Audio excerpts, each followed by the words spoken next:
Vale? Així va néixer la gran confederació Haudenosaunee, la democràcia vivent més antiga sobre el planeta. Va ser aquí al llac Onondaga on va néixer aquesta gran llei. Pel seu paper crucial, al costat de Nova York.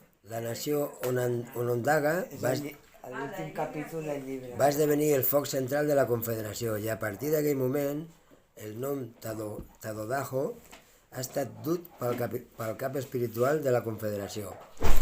Com a mesura final, el pacificador va situar l'àliga de vista llarga al cim del gran arbre per advertir la gent dels perills que s'aproximessin.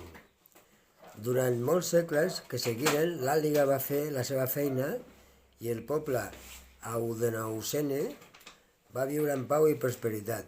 Però aleshores un altre perill, un tipus diferent de violència, va arribar a les seves terres natals. El gran ocell de Gee cridà una vegada i una altra, però la seva veu es va perdre en el remolí dels vents. Del canvi, avui el terreny per on va caminar el pacificador és un emplaçament del superfons. De fet, hi ha 9 emplaçaments del superfons a la riba del llac Onondaga, al voltant del qual ha crescut l'actual ciutat de Siracusa a Nova York.